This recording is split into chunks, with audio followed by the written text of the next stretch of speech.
Bismillahirrahmanirrahim. Assalamualaikum warahmatullahi wabarakatuh. Alhamdulillah nahmaduhu wa nasta'inuhu wa nastaghfiruh wa na'udzu billahi min shururi anfusina wa min sayyiati a'malina. Man yahdihillahu fala mudilla lahu wa man yudlilhu fala hadiya lahu. Asyhadu an la ilaha illallah wa asyhadu anna Muhammadan 'abduhu wa rasuluh. La nabiyya wa rasula ba'dahu. Allahumma la sahla illa ma ja'altahu sahla wa anta tas'alul hasana idza syi'ta sahla. Allahumma anfa'na bima 'allamtana wa 'allimna ma yanfa'una wa zidna 'ilman wa a'udzu billahi min ahwali ahlin.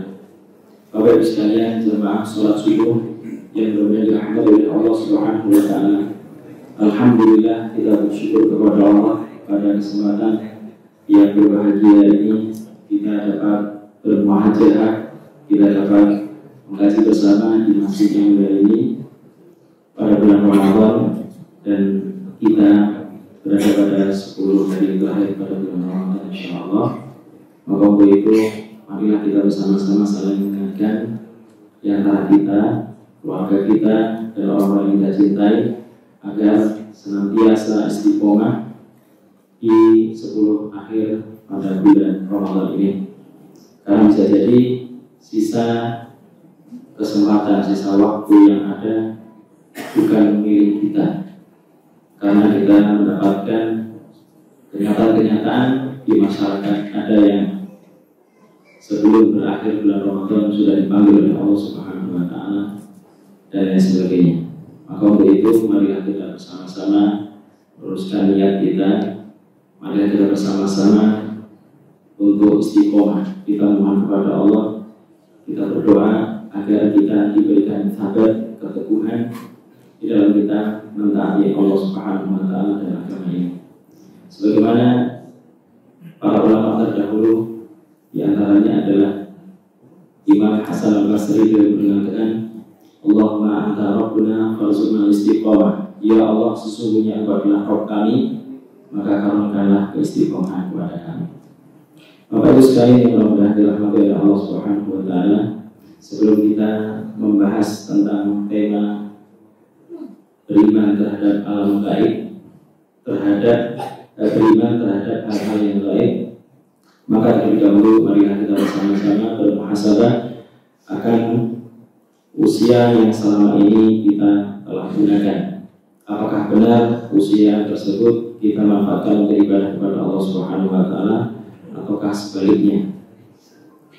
Setiap kita pasti akan melakukan pekerjaan atau mencari nafkah, dan dalam sehari biasanya seseorang menghabiskan waktu dalam pekerjaannya 8 jam dalam 24 jamnya.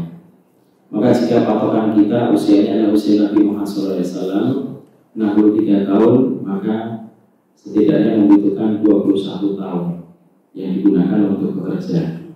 Begitu juga seseorang pasti membutuhkan waktu istirahat, paling tidak dalam seharinya 8 jam, maka dia membutuhkan 21 tahun untuk istirahatnya. Jika ditambahkan keduanya, maka sudah ada 42 tahun yang habis digunakan untuk bekerja dan habis digunakan untuk istirahat. Yang tersisa adalah masa balik. Ditambah dengan masa balik umumnya mencapai usia 13 tahun, maka total keseluruhan 55 tahun. Belum termasuk dengan ibadah kepada Allah Subhanahu wa taala. Sisanya adalah 8 tahun. Nah, terkadang 8 tahun itu tidak hanya untuk ibadah saja, tetapi ada yang kemudian terperosok dalam kemusyrikan, ya, dalam perbuatan syirik, karena dia tidak tahu dia harus mendatangi seorang terapis atau seorang peruqyah, dan ternyata seorang terapisnya adalah seorang dukun, ruqyahnya ternyata adalah seorang dukun, dan lain sebagainya. Nah, tentu waktu kita ini atau usia kita ini belum termaksimalkan, ya, untuk ibadah kepada Allah Subhanahu wa taala. Maka Allah Subhanahu wa taala memberikan karunia kepada kita umatnya Nabi Muhammad SAW, yaitu dengan adanya satu malam yang lebih baik dari 1000 bulan, malam Lailatul Qadar. Kita berdoa dan berusaha mudah-mudahan kita kita termasuk hamba Allah pilihan yang mendapatkan malam Lailatul Qadar. Amin ya rabbal alamin. Malam Lailatul Qadar itu hanya satu malam itu, ya, yang kurang lebihnya 12 jam kalau kita ingin non-stop ya untuk terus beribadah. Tetapi fadilahnya, keutamanya adalah kita mendapatkan amalan yang lebih baik dari 1 bulan atau dikalkulasikan 83 tahun. Kalaulah saja setiap tahun yang kita dapat ya, selama 10 tahun ya, maka seolah-olah kita sudah beribadah selama 830 tahun. Ini bisa menyamai umat Nabi terdahulu ya, bahkan bisa lebih baik. Maka marilah kita gunakan 10 akhir terakhir bulan Ramadan ini untuk bersungguh-sungguh menambah ketaatan kita kepada Allah Subhanahu wa taala, memohon ampun kepada Allah. Karena bisa jadi dalam kehidupan kita ini kita terjerumus dalam perbuatan dosa, dan itu dosanya dosa besar, kesyirikan. Karena tidak kita sadari, ya, misalnya ada tetangga kita, ada rekan kita, pada saat kita sakit, keluarga kita sakit, menyarankan, mereferensikan untuk datang ke sini, berobat ke situ dan sebagainya, tapi ternyata pengobatannya ada unsur kesyirikannya. Inilah yang harus kita sadari, dan kita harus mohon kepada Allah dengan kita berdoa, Allahumma inni a'udzubika an usyrika bika syai'an a'lamu wa ma la a'lamu. Ya Allah, aku berlindung kepadamu dari perbuatan syirik yang aku lakukan, baik aku sadar maupun yang tidak aku sadari. Ya, ini banyak terjadi, banyak dialami ya saat ini ya, di mana zaman serba modern, gadget bisa dipegang oleh anak berapa usia pun gitu ya, balita dan seterusnya. Ya, kadang tontonan sinetron yang mengarah kepada hal-hal yang berbau syirikan, ya. Kemudian juga tidak kalah gencarnya sosial media menyuarakan atau memberitakan tentang hal-hal yang berbau mistis, yang berbau syirik. Maka di sini perlu kita senantiasa berdoa kepada Allah, kita mohon ampun dari perbuatan syirik yang kita sadari maupun yang tidak kita sadari. Bapak Ibu sekalian yang berbahagia rahmati Allah Subhanahu wa taala, maka di antara syubhat-syubhat yang telah berkembang di masyarakat adalah bahwa jin itu tidak mampu membunuh manusia. Nah, jadi kalau ada manusia kemudian meninggal, itu semata-mata bukan karena jin, tapi karena memang sedang menderita penyakit medis yang sedang dialaminya, atau memang murni kecelakaan dan lain sebagainya. Nah, ini di satu sisi gitu ya, ada sikap berlebihan, di satu sisi ada sikap yang meremehkan. Maka orang yang beriman di antara keduanya itu ya, tidak boleh berlebihan, tidak boleh meremehkan, tapi yang dipilih adalah tawasud, pertengahan. Khairul umuri awsatuha, sebaik-baik urusan adalah pertengahan ya. Di mana orang beriman pasti akan menyandarkan pada hadis Nabi SAW maupun firman Allah Ta'ala, kullu nafsin dha'iqatul maut. Memang kita meyakini bahwa setiap yang bernyawa pasti akan mengalami kematian ya. Akan tetapi kematian ini ya, ditentukan oleh Allah Subhanahu wa Ta'ala dengan beragam. Ada yang meninggal karena dibunuh oleh bangsa jin, dan hadisnya sangat masyhur ya. Saya akan bacakan, di mana diriwayatkan oleh Imam Muslim dalam kitab As-Salam dari sahihnya, bahwasanya Abu Sa'id menemui Abu Sa'id Al-Khudri radhiyallahu anhu di rumahnya. Kemudian dia berkata, aku mendapatinya sedang sholat, lalu aku duduk sambil menunggunya hingga dia selesai sholat. Tiba-tiba aku mendengar ada suara gerakan di a'rajin. Imam Nawawi menjelaskan maksudnya a'rajin ini adalah kayu-kayu yang berada di atap rumah. Kemudian aku menoleh, ternyata itu adalah seekor ular. Maka aku pun melompat untuk membunuhnya. Namun dia, sahabatku yang bernama Abu Sa'id Al-Khudri, memberikan isyarat kepadaku agar duduk. Sahabat Abu Sa'id Al-Khudri ini ketika itu sedang sholat. Ya, sholatnya tentunya di sini sholat sunnah. Itu boleh memberikan isyarat kepada kawannya yang saat itu penasaran ya dengan suara-suara yang dipastikan itu suara berasal dari ular ya. Maka ketika itu Abu Sa'id Al-Khudri pada saat sholat dan tahu posisi temannya ini ingin mendekati ular itu, langsung diberikan isyarat ya supaya duduk. Setelah selesai sholat, dia menuju ke arah sebuah rumah. Kemudian dia berkata, "Kamu lihat rumah itu?" Aku menjawab, "Ya." Dia berkata, "Dulu di dalamnya ada seorang pemuda dari kami yang baru saja menjadi pengantin. Lalu kami berangkat bersama Rasulullah SAW ke Khandaq. Waktu itu pemuda tersebut minta izin kepada Nabi SAW pada tengah hari untuk pulang menemui istrinya. Lalu suatu hari dia meminta izin kepada beliau, lantas beliau menjawab, 'Ambil senjatamu, sebab aku khawatir kamu akan dicelakai oleh Bani Quraidah.' Maka orang itu pun mengambil senjatanya kemudian pulang. Ternyata istrinya sedang berdiri di pintu rumahnya. Serta-merta dia mengarahkan sebuah tombak untuk menikam istrinya. Rupanya dia tersulut cemburu. Sang istri pun kemudian berkata kepadanya, 'Tahan tombakmu.' Dalam riwayat yang lain disebutkan, 'Tahan pedangmu, senjatamu. Dan masuklah ke dalam rumah hingga engkau melihat apa yang menyebabkanku keluar.' Lalu sang suami pun masuk. Ternyata ada seekor ular besar yang melilitkan badannya di ranjang. Dia pun mengarahkan tombak ke arah ular itu lalu menikamnya. Kemudian dia keluar dan menancapkan tombak itu di rumah. Rupanya ular itu menyerangnya, dan tidak diketahui secara pasti mana di antara keduanya yang lebih dahulu tewas, ular itu kan ataukah pemuda itu. Kemudian Abu Sa'id Al-Khudri radhiyallahu anhu melanjutkan, "Lalu kami datang menghadap Nabi SAW dan menceritakan tentang kejadian itu. Kami berkata, 'Ya Rasulullah, berdoa kepada Allah agar Allah menghidupkan kembali sahabat kami.' Maka kemudian Nabi bersabda, 'Istaghfiru li sahibikum,' mintalah ampun kepada Allah untuk teman kalian. Sumaqala inna bi Madinah jinnan qad aslamu." Kemudian Nabi mengatakan, sesungguhnya di Madinah ini ada jin yang telah menyatakan keislamannya. Fa idza ra'aytum minhum syai'an fa'adimu thalathata ayyam. Jika ada di antara kalian yang melihat mereka, maka berikanlah izin selama 3 hari. Maksudnya di sini adalah jin-jin yang masuk Islam. Terkadang mereka menyerupakan diri dalam bentuk binatang, dan yang paling masyhur adalah bentuk hayatun. Hayatun ini adalah ular. Maka kata Nabi, fa'adimu thalathata ayyam, berikan dia izin selama 3 hari di situ, kasih kesempatan ya. Nah ini tentunya bagi yang imannya kuat pasti akan mengamalkan sebagaimana hadis Nabi ini ya.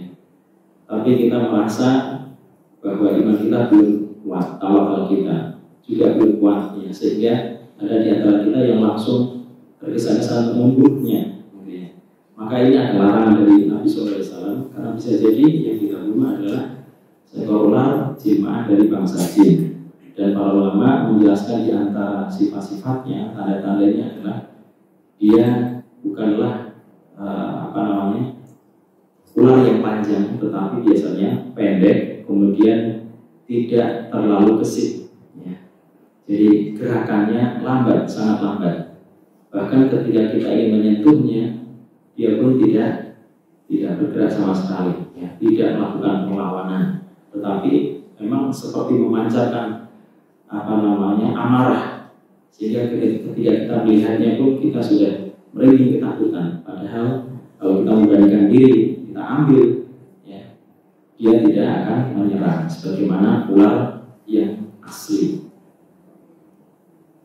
Fa'in badalakum ba'da dzalika faqtuluh, apabila setelah diberikan izin selama 3 hari itu dia tidak mau keluar ya, diusir, dia tidak mau keluar, tidak mau pindah dari tempatnya, maka barulah diizinkan oleh Nabi untuk membunuhnya. Fa'inna huwa syaitan, karena sesungguhnya dia adalah setan ya. Jadi bukan berarti setiap ular yang masuk ke dalam rumah kita itu adalah setan ya, ular setan. Tetapi seperti itulah adab yang diajarkan oleh Nabi SAW untuk tidak tergesa-gesa membunuhnya, karena bisa jadi itu adalah ular jelmaan ya. Kalau dia adalah jin yang beriman, pasti dia tahu isyarat itu untuk keluar, disuruh keluar, dia pasti mau ya. Bahkan tanpa harus diberi jenjang waktu 3 hari ya. Dia diperintahkan untuk keluar, kalau dia jin yang beriman pasti dia mau keluar. Ya. Terus apakah boleh kita langsung membunuhnya sebelum diberikan batasan waktu 3 hari? Maka berdasarkan hadis ini tidak diperbolehkan, kecuali apabila kita melihat ternyata manfaatnya lebih besar daripada manfaatnya, maka dari situ, dari pertimbangan inilah kita diperbolehkan. Ya. Bapak Ibu sekalian yang mudah-mudahan dirahmati oleh Allah Subhanahu wa Ta'ala, dari hadis ini kita memahami bahwa ternyata jin bisa membunuh manusia, tetapi kematian itu pastilah Allah yang menentukan. Di mana ada sebagian sebagian Muslim tidak meyakini, nggak mungkin zaman sekarang kok ada jin. Jadi seolah-olah apa yang sekarang dia lihat itu memang betul-betul alamnya manusia saja, gitu ya. Dia tidak meyakini bahwa bersamaan dengan kita ini ada alam gaib, ya, alam jin. Maka tentunya kita harus berhati-hati ya, karena jin ini bisa membunuh manusia melalui banyak media, ya, diantaranya disebutkan oleh Islam pada saat jin itu merasa terzolimi, ya. Ketika seseorang masuk kamar mandi tanpa membaca doa, maka besar kemungkinan akan mengganggu jin yang ada di dalam kamar mandi. Di mana Nabi SAW telah mengingatkan, apabila kalian ingin memasuki kamar mandi, hendaklah kalian beriman kepada Allah dari keburukan setan laki maupun setan perempuan, dengan membaca Allahumma ini a'udzubika minal khubuthi wal khaba'ith. Maka banyak kejadian di lapangan kita dapati, rata-rata orang itu mengalami lumpuh, ya. Ini prosentasenya beragam ya Pak ya. Itu setelah jatuh di kamar mandi. Dan kita meyakini bahwa setan itu tidak hanya mengganggu di saat-saat tertentu saja, bahkan kalau bisa dia akan mengganggu terus, dan setan akan melakukan itu, ya. Sebagaimana firman Allah Subhanahu wa Ta'ala, inna syaitana lakum aduwwun fattakhiduhu aduwwa.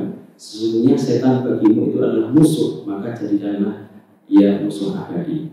Jadi tidak ada istilah kayak manusia senjata kemudian nyerang lagi senjata dan seterusnya, begitu ya. Jadi mereka akan tetap menggelincirkan manusia supaya jauh dari Allah Subhanahu wa Ta'ala. Nah, kemudian di antara kasus-kasus yang lainnya juga pernah didapati seseorang yang tergelincir ataupun sakit ataupun mengalami berbagai macam kecelakaan disebabkan karena air, ya. Jadi air ini juga termasuk perbuatan syaitan yang membutuhkan perantara dari manusia, karena manusia itu melihat saudaranya yang mendapatkan nikmat kemudian tidak mendoakan keberkahan kepada saudaranya dengan mengatakan misalnya barakallahu fikum atau masya Allah atau doa-doa tabarruk yang lainnya atau keberkahan yang lainnya dengan berbagai macam bahasa, ya, bisa menggunakan bahasa Indonesia, bahasa Arab, bahasa Inggris dan sebagainya, tetapi yang adalah dengan bahasa Arab. Maka orang-orang yang dikagumi tadi kemudian tanpa kita mengucapkan masya Allah dan kalimat-kalimat keberkahan itu bisa mengakibatkan orang yang dikagumi itu menjadi sakit, ya, bisa terjadi kecelakaan pada dirinya dan sebagainya. Kemudian yang selanjutnya adalah dikarenakan ainul hasad, di mana orang melihat saudaranya memiliki nikmat atau karunia dari Allah Subhanahu wa Ta'ala, kemudian ada hasad yang terbesit di dalam dirinya, kemudian dia tidak mampu untuk mengkondisikannya. Maka hasad ini akan diketahui oleh bangsa jin kepada siapa dia hasad, maka jin itu akan mudah sekali untuk menggelincirkan orang-orang yang didengki tadi. Karena kedengkian itu adalah penyakit pertama yang ada di langit dan pertama yang ada di bumi. Bapak Ibu sekalian yang mudah-mudahan dirahmati oleh Allah Subhanahu wa Ta'ala, maka untuk menjaga itu kita harus senantiasa berlindung kepada Allah, ya. Jangan sampai sisa akhir Ramadan kita ini tidak maksimal karena terkena gangguan jin. Ustaz, bukannya di bulan Ramadan ini para setan itu dibelenggu oleh Allah Subhanahu wa Ta'ala sebagaimana yang disebutkan oleh baginda Nabi SAW, wasul silati syayatin, dan setan-setan itu dibelenggu atau dirantai Maka di dalam penjelasan Syarh Riyadhus Shalihin, para ulama menjelaskan yang dirantai adalah min kibarihim, para pembesarnya. Jadi para juniornya itu tetap masih bisa mengganggu, ya. Tetapi tidak sedahsyat gangguan yang dilakukan oleh para seniornya. Buktinya banyak di bulan Ramadan saudara-saudara seiman kita yang diganggu oleh jin, bahkan ada yang disurupi secara totalitas, ya, secara total, secara dominan. Beberapa hari yang lalu ada salah seorang security, ya, supermarket, saya tidak sebutkan namanya, itu karena dia diajak untuk mencuri barang, ya, di supermarket itu dia tidak mau, ternyata ini komplotan lama, sedangkan security-nya ini baru, maka dia kemudian menolak, ya. Bahkan dia merekam pencurian itu, ya, kemudian dia laporkan kepada atasan, akhirnya atasan memecat orang-orang lama yang terbukti bersalah, kemudian diminta untuk mengganti rugi. Akhirnya security yang baru ini besoknya mengalami lumpuh secara mendadak, kemudian berangsur, ya, dalam waktu 1 bulan kakinya mengecil, akhirnya tidak bisa jalan dan aktivitasnya terbatas. Maka kemudian ada seorang terapis yang melakukan terapis otot punggung dan lain sebagainya. Kemudian terapis bilang, ini lain, ini semestinya saraf-saraf ketika di distimulasi begitu, dirangsang, biasanya dia akan terangsang gitu ya, untuk bisa bergerak dan sebagainya. Tapi ini berbeda, coba tidak ada salahnya kalau kemudian dilakukan dengan ruqyah. Nah, maka setelah itu diruqyah, ketika diruqyah terjadilah reaksi, ya. Ketika dibacakan Al-Quran muntah, ya. Dan reaksi di dalam ruqyah itu beragam Bapak Ibu sekalian. Yang terkadang kita yang baru belajar selalu pengennya ketika ruqyah itu orangnya kesurupan, ya. Tidak seperti itu, tidak mesti harus kesurupan. Soalnya di TV kalau ada tayangan ruqyah mesti kesurupan. Nah, kalau di TV itu memang pilihan, orang-orang pilihan, ya. Jadi ruqyah itu tidak serta-merta harus kesurupan pada saat diruqyah, ya, berbeda-beda. Ada reaksi yang ringan, sedang, ada juga yang berat. Kalau yang ringan, ketika dibacakan itu dia merasakan ada perubahan, misalnya badannya bergetar atau tiba-tiba ngantuk berat. Kemudian reaksi-reaksi yang timbul, ya, yang ukurannya sedang itu dia bisa sampai mual-mual, ya, atau tenggorokannya gatal, ya, kemudian dia ingin batuk atau ingin muntah. Kalau yang reaksinya berat itu biasanya dia disuruh secara total, dia tidak bisa mengendalikan diri. Nah, ini beragam, pada setiap orang beragam. Ada yang bisa muntah, ada yang tidak bisa muntah. Maka benar apa kata Nabi SAW, khairud dawa Al-Quran, sebaik-baik obat itu adalah Al-Quran. Jadi setiap orang yang sakit itu tidak lepas dari pengaruh jin yang ada di dalam dirinya. Paling tidak itu korin, ya, korin pasti berulang, ya. Maka sakit medis yang dialami itu bisa bertambah keluhannya, bisa bertambah durasi penyakitnya. Maka dengan kita meruqyah, kita bacakan ayat Al-Quran dan kita meminta kepada Allah kesembuhan atas sakit kita dan saudara kita, maka dengan itu akan meringankan, bahkan akan mempercepat, ya, setan yang tadinya mengganggu, yang tadinya memberikan rasa sakit yang berlebih itu akan berkurang, bahkan dia akan menyingkir, dan akhirnya seseorang akan cepat mengalami kesembuhan, ya. Karena setan tidak ingin manusia itu cepat sembuh. Kalau manusia cepat sembuh, berarti dia berada pada kondisi yang kuat, sehingga akan sulit dilemahkan. Nah, pada saat sakit itulah pada saat yang lemah, pada saat yang sangat mudah untuk dilemahkan dan dijauhkan dari Allah Subhanahu Wa Taala. Dia mungkin kamu kan sedang sakit, kamu harus istirahat. Kamu kan dapat udzur untuk tidak pergi ke masjid. Kamu kan bisa sholat sambil berbaring. Kalau kamu nggak bisa berdiri, kamu tidak khusyuk, ya, ketika kamu berdiri, padahal kamu kan sakit. Nah, seperti itulah kurang lebihnya. Bukan karena saya pernah jadi setan, tetapi seperti itu dia menasihatkan sesuatu hal yang baik, tapi ternyata itu menjerumuskan, ya. Jadi inilah yang kemudian kita lakukan, ya, kepada security itu, ya, sampai akhirnya alhamdulillah beliau bisa berdiri tegak yang tadinya tidak memiliki kekuatan untuk itu. Tapi keesokan harinya meninggal dunia. Qadarullah wa masya Allah. Ya, tentunya meninggalnya ini bukan karena sihir semata, ya. Tapi saya yakin itu adalah kasih sayangnya Allah Subhanahu wa Ta'ala. Karena kita melihat pada saat meninggalnya itu keluar keringat di sekujur badannya, terutama di bagian dahi, ya, di dahinya. Itu adalah tanda-tanda husnul khotimah. Dan pada saat meninggal itu dia sudah tidak lagi bolong sholatnya. Ya, jadi sebelumnya sholatnya bolong, kemudian mudah kena sihir, dan setelah dinasehati dia tersadarkan, akhirnya tidak pernah meninggalkan sholat. Dan pada saat yang tepat Allah Subhanahu wa Ta'ala memanggil. Dan kita melihat tanda-tanda husnul khotimah itu, mudah-mudahan. Amin ya rabbal alamin. Bapak Ibu sekalian yang mudah dirahmati oleh Allah Subhanahu wa Ta'ala, ini barangkali di antara yang bisa kita sampaikan pada kesempatan ini. Apabila ada pertanyaan dan diskusi dari Bapak Ibu sekalian, kami persilakan.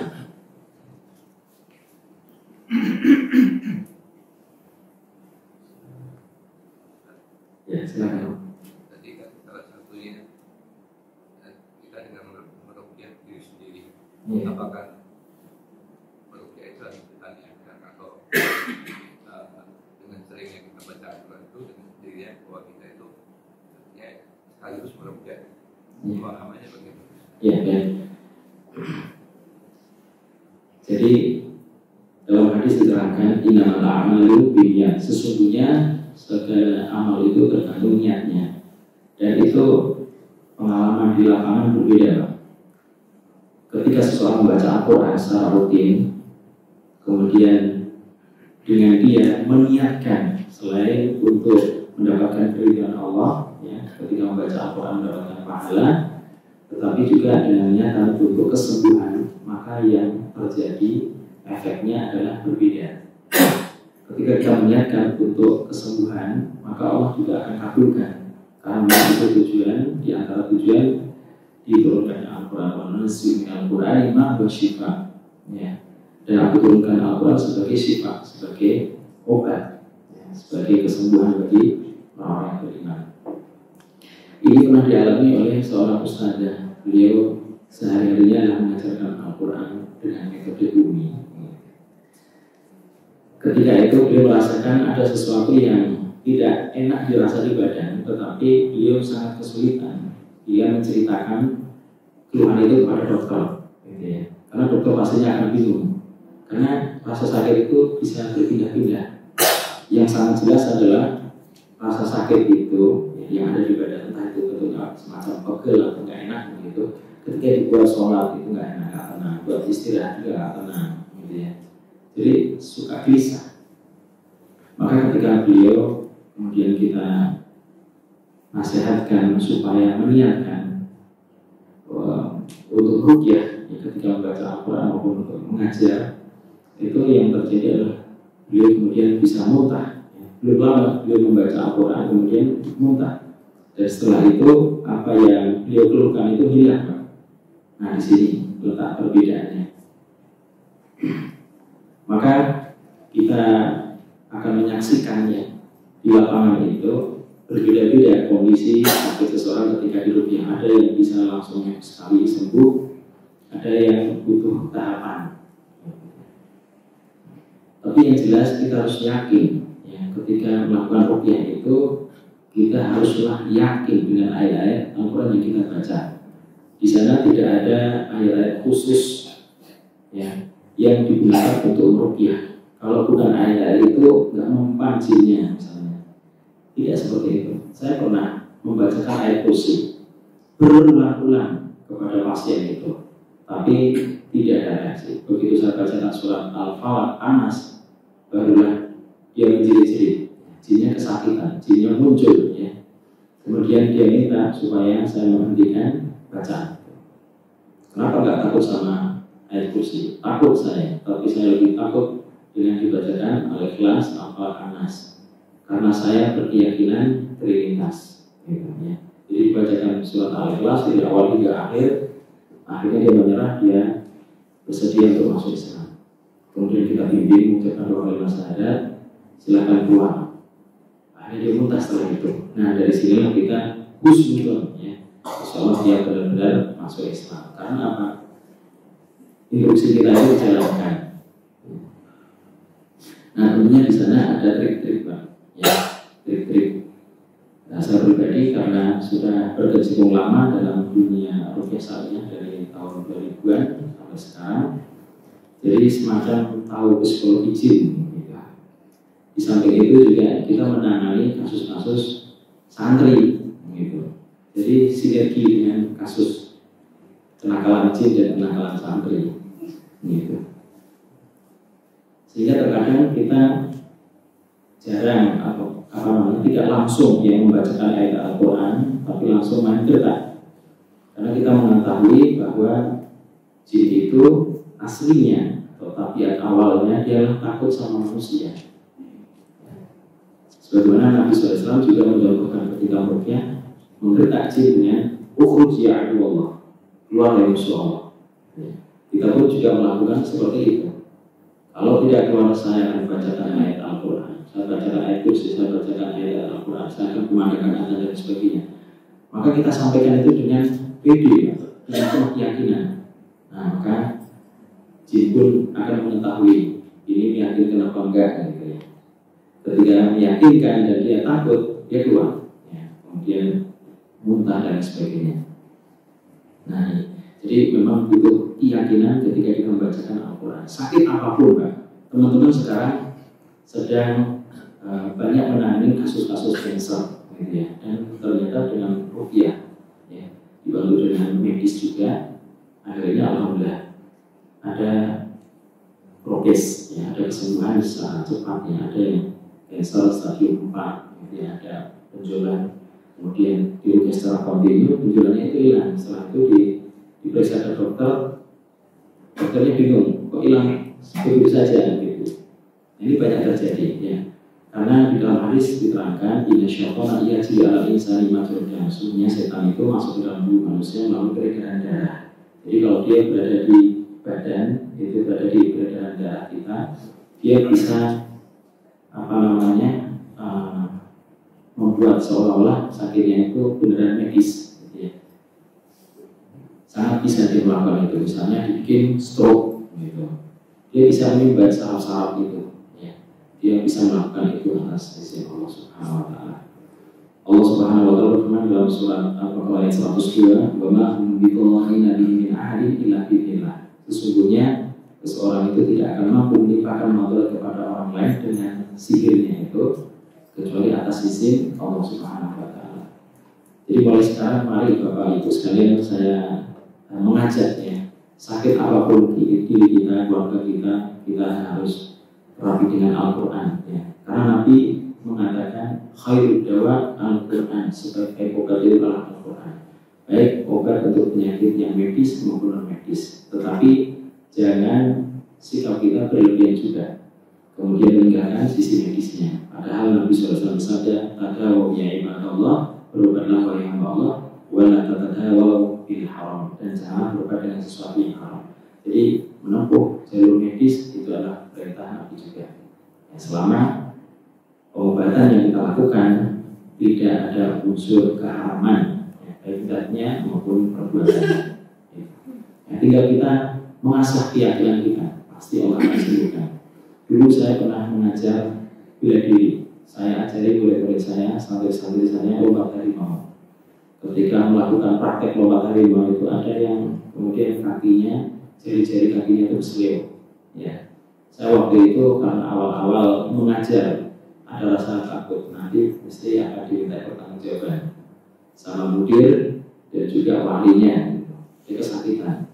Kemudian saya bacakan Allahumma rabban nas afibil bas isfi anta syafi la sifa illa sifa wa sifa anna yuwadidu safa. Saya baca, saya penuh berharap pada Allah, ya Allah sembuhkan, saya tidak ingin nanti ketempuhan, gitu ya. Alhamdulillah dia besoknya baik-baik saja, enggak sakit, malah main futsal, ya. Nah itu semuanya adalah keyakinan kita kepada Allah. Semakin besar keyakinan kepada Allah, pertolongan Allah pun semakin dekat. Allah SWT. Silakan. Ya. Untuk fisik jin itu seperti yang bisa masuk ke dalam tubuh manusia. Terus yang kedua, apakah setiap manusia itu ada jin korinnya? Ya. Yang pertama tentang fisiknya jin itu memang ada beberapa hadis yang menerangkan bahwa mereka itu memiliki tanduk dan lain sebagainya. Kita terbatas ya pengetahuan kita tentang fisik secara secara detailnya. Cukup kita meyakini bahwa mereka bisa berubah wujud, bisa memberikan pengaruh ya kepada manusia, dan semuanya itu atas izin Allah Subhanahu wa Ta'ala. Jin itu sesuatu yang tidak bisa dilihat, tetapi dia ringan ya, sebagaimana dijelaskan oleh para ulama ya, tentang sifat-sifatnya si jin itu, dan dia bisa masuk ke dalam tubuh manusia ya, melalui peredaran darah ini, sebagaimana tadi hadis yang kita sampaikan. Kemudian pertanyaan kedua tadi apa? Jin korin ya. Tentang jin korin, ini adalah suatu hal yang instan ya, di mana setiap orang pasti didampingi bersamanya jin korin, wa qarinuhu minal jinni, dan pendampingnya dari bangsa jin.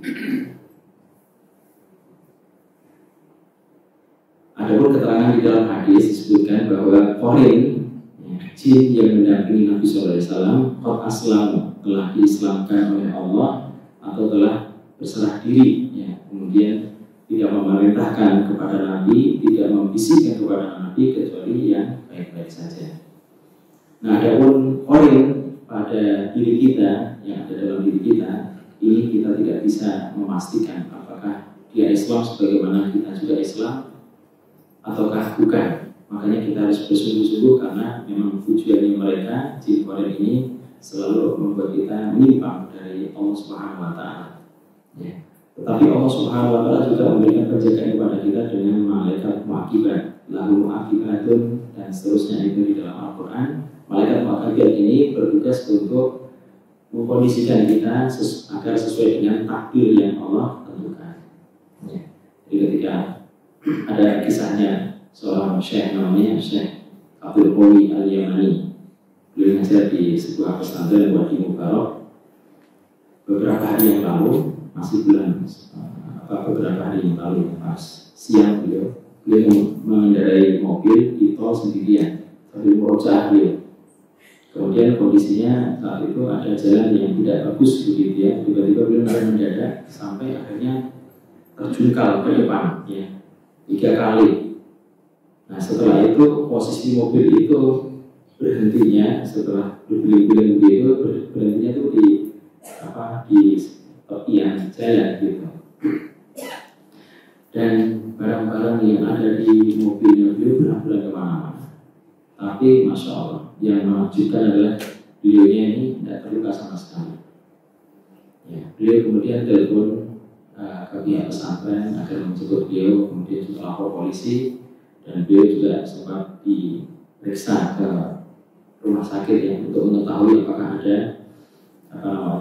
luka-luka seriusnya. Ternyata tidak ada apa-apa ya. Jadi tidak ada satu keretan pun di badannya beliau.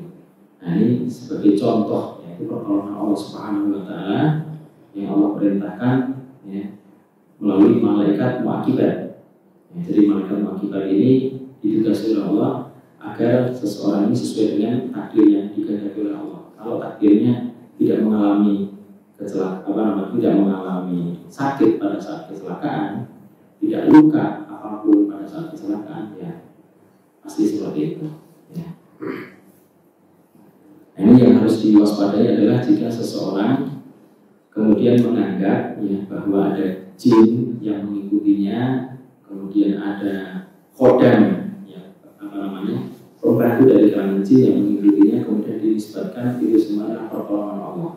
Ini hati-hati Bapak Ibu sekalian ya. Biasanya kalau orang selamat begitu ya, wah ini penjagaan Allah karena memang saya ada yang jaga gitu, dalam tanda kutip.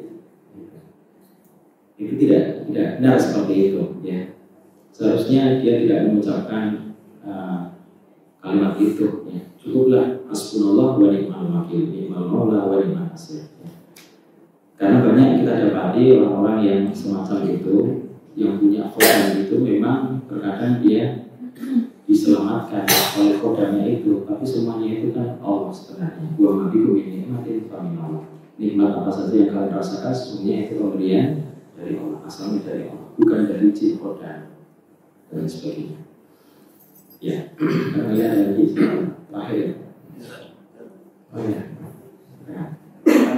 Ada pengalaman 2 kali saya bantu orang ruqyah. Ya.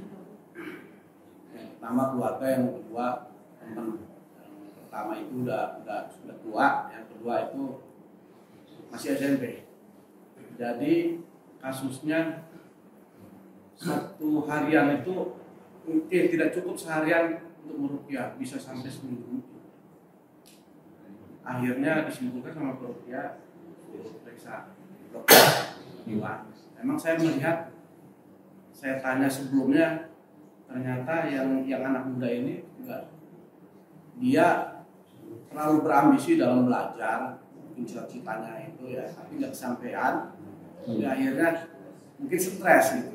Jadi tapi kadang-kadang kita mau menyampaikan ke keluarganya disuruh periksa ke dokter jiwa, takut tersinggung juga gitu. Jadi karena pengalaman kita kurang, ini apa yang harus kita tempuh, bahwa ini kemasukan jin atau stres gitu.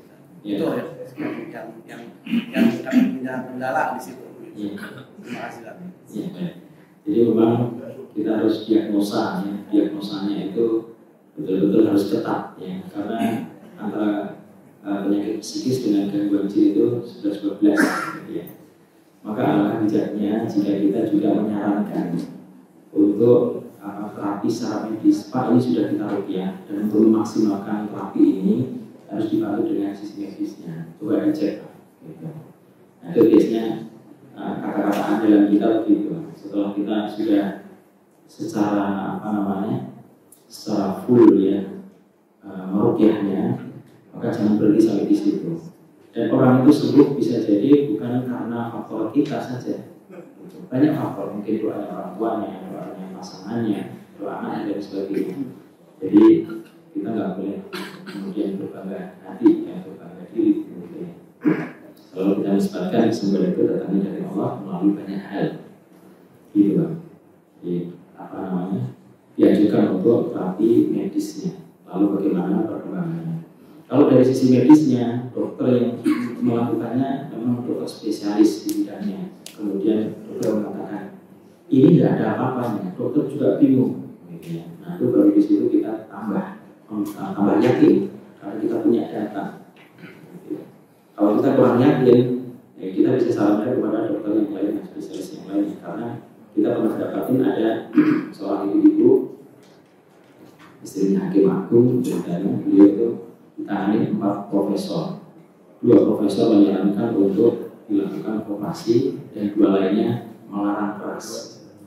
Ini harus ada diagnosa yang pasti baru bisa diadakan operasi.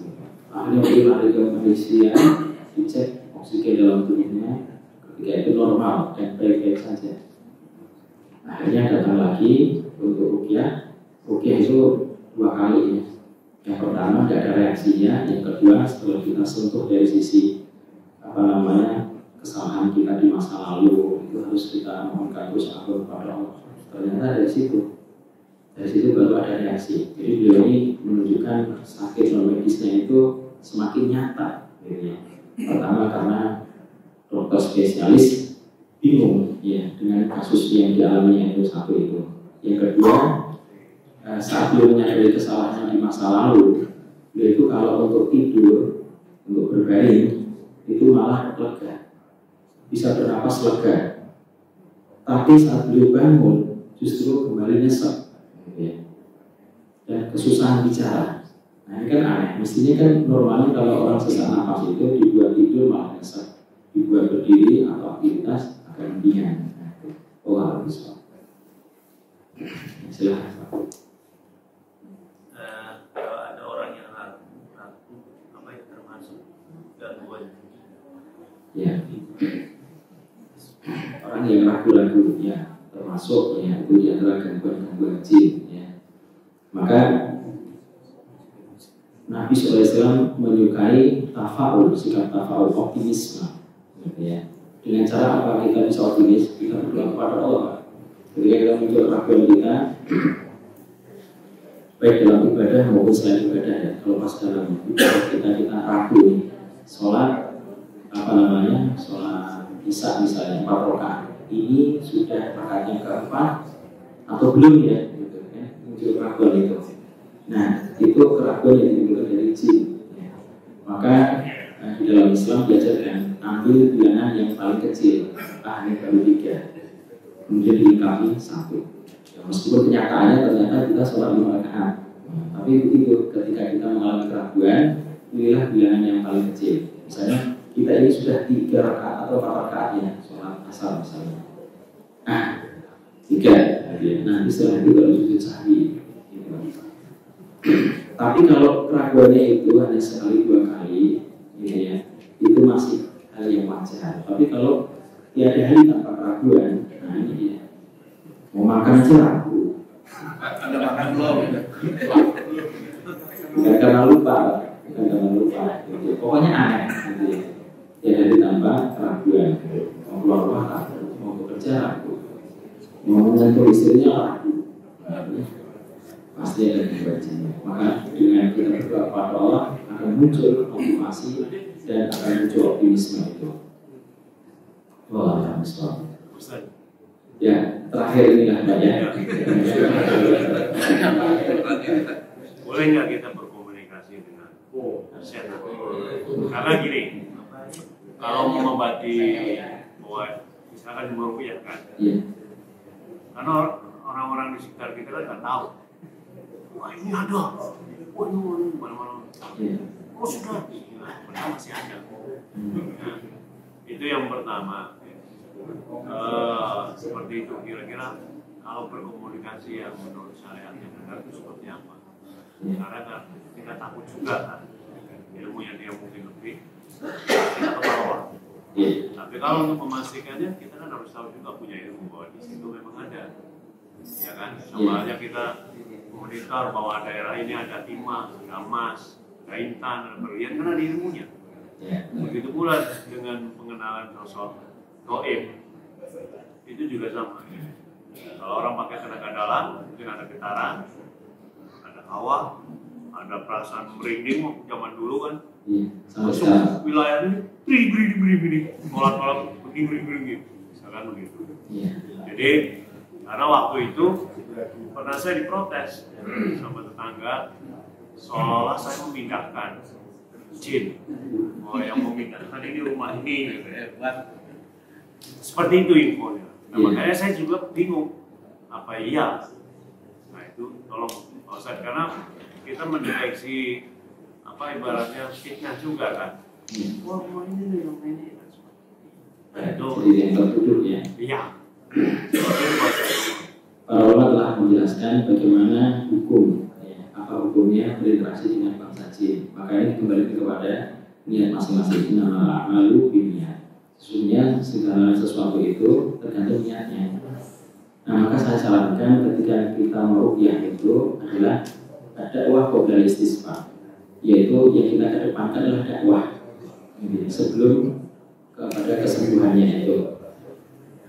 Misalnya si pasien ini, nanti pokoknya gini Pak, ini prinsip saya ya, kalau saya nggak bisa dakwahin jinnya, dakwahin orangnya. Tapi utamanya adalah dakwahin orangnya, karena yang terlihat jelas itu. Ini kalau misalnya ada orang kena gangguan jin gitu ya, tolong diruqyah Ustaz gitu. Nah, maka kita prinsip kita saya akan dakwahin. Kalau nggak kena ke jinnya, masih orangnya. Tapi utamanya orangnya yang saya jadikan objek dakwahnya.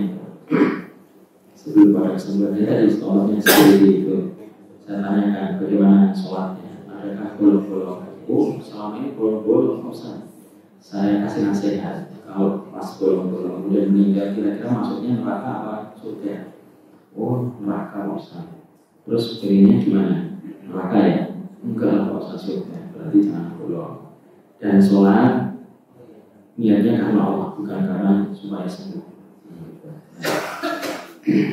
Maka kalau kita niatkan untuk berdakwah, maka akan bernilai pahala. Dan setan itu lebih menyukai sifat ruqyah yang memang mengajak pada kebaikan, bukan mengajak perang, bukan mengajak tempur. Karena ada yang begitu. Aku tidak menyukai ini, langsung pukul.